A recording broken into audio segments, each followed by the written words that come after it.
কাঠামোগত নানা কারণে মূল্যস্ফীতি বেড়েছে, তবে বাজারে বিদ্যমান অভিজাত ব্যবস্থা ভেঙে প্রতিযোগিতামূলক পরিবেশ তৈরির উদ্যোগ নেওয়া হবে বলে জানিয়েছেন প্রধানমন্ত্রী অর্থ ও পরিকল্পনা উপদেষ্টা ডক্টর রাশেদ আল মাহমুদ তিতুমির।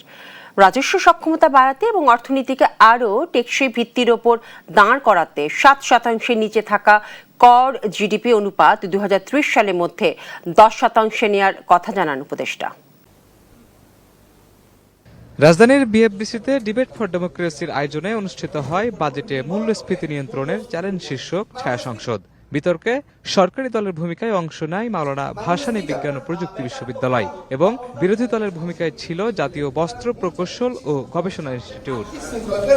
বিতর্কে করনীতি, সামাজিক সুরক্ষা কর্মসূচি, রাজস্ব বাজার ব্যবস্থাপনা, রাজস্ব আহরণ এবং অর্থনৈতিক সংস্কারের বিভিন্ন দিক নিয়ে যুক্তিতর্ক তুলে ধরেন অংশগ্রহণকারীরা।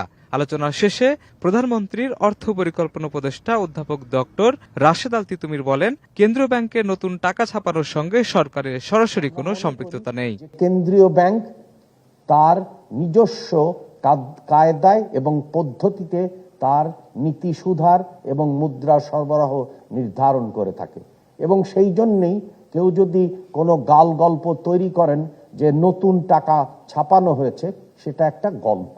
দেশের কর জিডিপি অনুপাত 7% নিচে থাকা উদ্বেগজনক জানিয়ে উপদেষ্টা বলেন, 2030 সালের মধ্যে এ হার 10% উন্নতি করার লক্ষ্য নিয়ে কাজ করছে সরকার। আমাদের যে গর্বের সুন্দর বন, সেটি আজকে মাঝে মাঝে আগুন লাগে।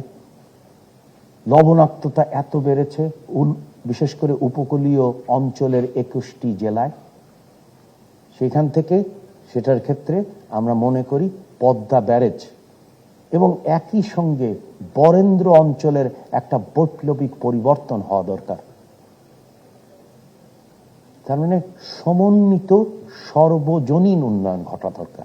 IMF এর সঙ্গে হওয়া চুক্তিকে বিগত সরকারের নীতিগত উত্তরাধিকার হিসেবে উল্লেখ করেন তিনি। শাহিনুল ইসলাম সাগর, দেশ টিভি, ঢাকা। সেই জন্য আমরা 40 বছর ধরে অসংখ্য খুশির মিছিলে ছিল আইডিএলসি, থাকবে আগামীতেও।